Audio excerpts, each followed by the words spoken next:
Hello, everyone, and welcome back to Tea Time Truth Talk with your co-host Alicia and Richard. Or Rev Rich, as I like to be called. Today, we have another topic that I found out through a friend of mine that I saw the other day, and she was going through some things with her boyfriend and her friends. So the topic of today is, am I naive or do people deserve a chance? Now that might sound a little weird to y'all, but I will explain the situation in a second. All right, well, before we get into the whole talk, remember, subscribe, check off the little bell on all our videos on our web channel at witheverencounter.com. You'll be able to check out this show on our spiritual community playlist, as well as other videos for our company. If you listen to this on podcast, again, whatever podcast, just look for witheverencounter.com. You'll see all our episodes there, so subscribe there as well.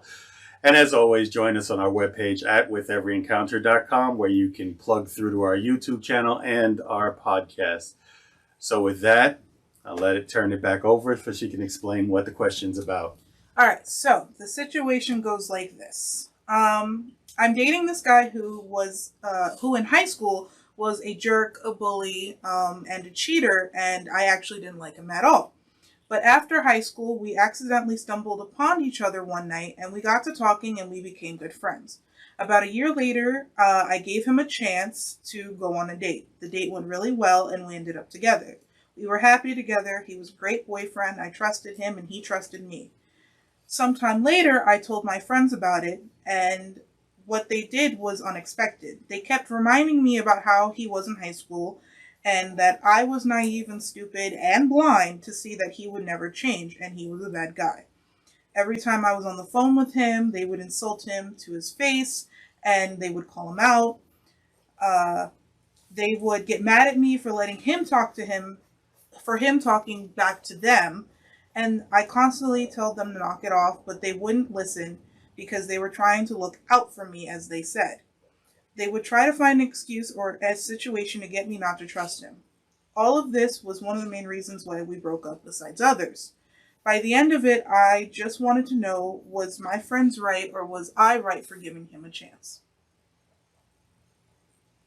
That was a lot. It was. So, I hope you guys have 3 hours for this show.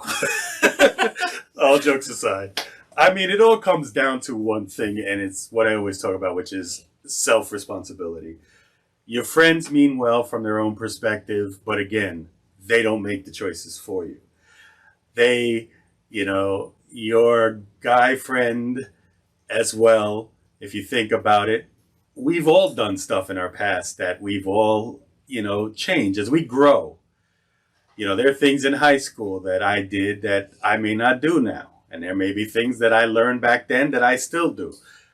Everybody has a chance to change. I mean, again, we talk about the jail system. It's supposed to be a rehabilitation thing. You've done a crime, you do your time, you come out, you live a better life. But it all comes down to one thing, a decision. That decision, though, is between the parties. Everyone else's opinion doesn't really matter. Because in the end of the day, and I usually say this, and a lot of people think it's a little harsh, but if at the end of the day, everybody in your life disappeared, but you and that person, whose decision it is to make it work or not work? Now, again, we have another part, because if the gentleman moved away because of the opinion of others, he has to work on himself, because if you're going to let the outer world, now again, as a reverend in metaphysics, we tend to talk about going inside, and I know it's not always easy. We hear things, we see things, we want to live in this world, and it's hard to use the old biblical passage that says, be in this world, but don't be of it. Meaning, we are here to live a life, and this life is meant to be lived and enjoyed and have a human experience in everything in life, but if we allow other people to dictate that, then the experience I'm having is not really mine, it's theirs. So we need to let that go.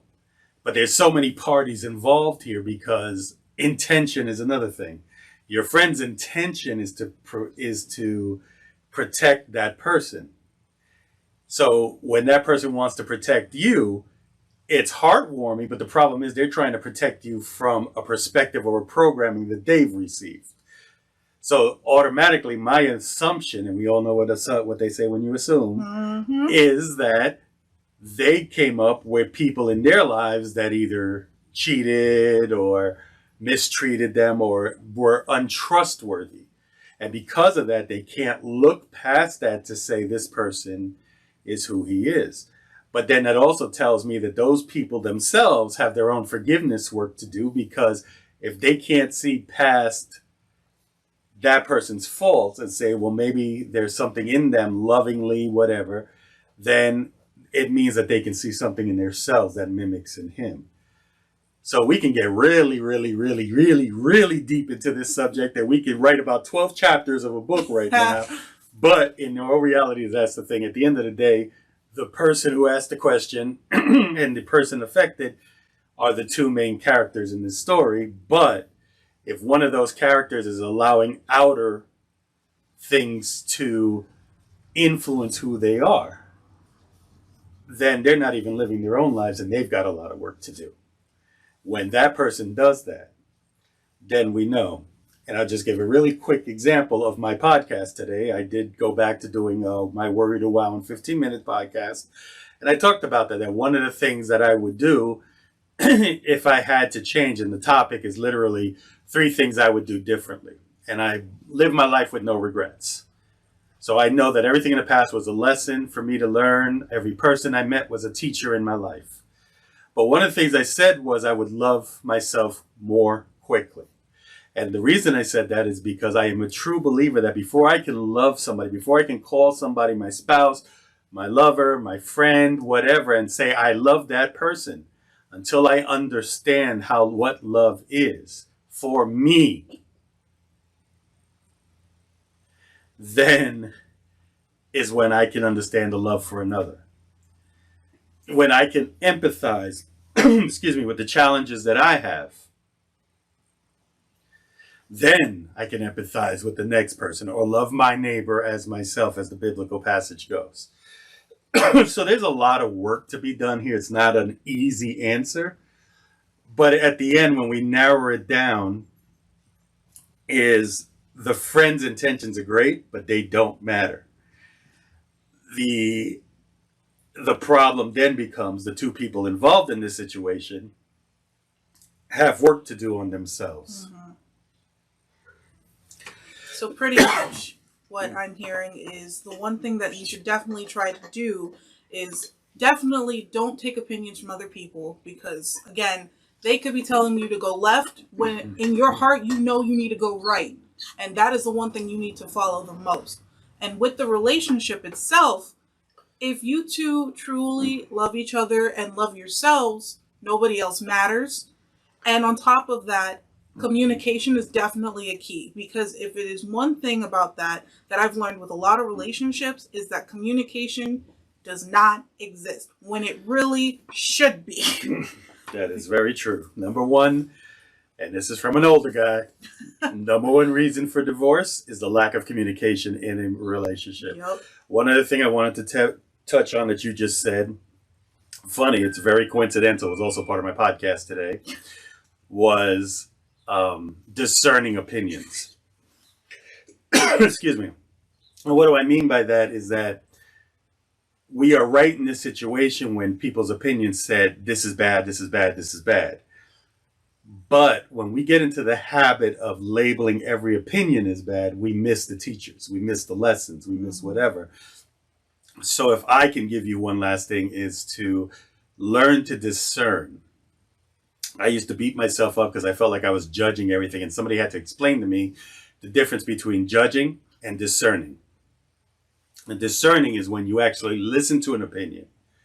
So let's just take this scenario. The person says he'll never change. Well, then I have to take that opinion to myself, not automatically dismiss it and say, will he change? I don't know. That's up to the person. But do I believe that someone can change? In my case, yes, I do believe that. I've been in situations where I've had to change. I had to look at myself and do that. And then there may be someone who loves you, who's giving you the right advice, But because you're so used to saying, I don't want nobody's opinion, you're pushing that person away. So if I can give you that one, is discern or be more mindful of the opinions and allow them to come to you. I'll give you a very, very, very quick story here, and it's from Deepak Chopra, if you've ever heard of that person. He talks about a CEO in India, and everything, for him to make a decision, he would eat his decision. And what he meant by that was, if he needed to make a very detrimental decision, he would take the decision and eat it, metaphysically. And if it gave him heartache, he wouldn't do it. If it gave him a feeling of satisfaction, he would do it. And he's a very successful CEO right now just because of that practice. So don't always dismiss the opinion, but also take it in and say, hey, when I think of this decision, is it feeling right in my heart? Or is it giving me more drama in my system, making me feel that? So is it also kind of like trying to better understand an opinion, like annotating a story? Yes, it is a lot like that, because you definitely you'd never want to miss the cue. You know, I'm as a metaphysical teacher now, as a minister, one of the things that we talk about is those subtle cues that come into our life that we kind of dismiss. I mean, we just talked about in my own personal life what I had to do today, and how that opportunity showed up in my life during a time where I was stressing something else. Do I dismiss it as, or did I take it as a true message saying, I'm giving you an opportunity. What are you going to do with it? And I had to sit with it, make a decision, and I moved forward with it. Now, whether that opportunity is for me or not is what will happen next. But I can't just dismiss it. And it's the same thing. So if somebody gives you an opinion on something, that's okay. They care enough to take the time and the breath to do that opinion. But the problem is, at the end of the day, only you can decide whether that opinion is good for you or not. Absolutely. And speaking on cues and things, that will definitely be another talk for another situation I have later on in the series. So be up and ready for that as well.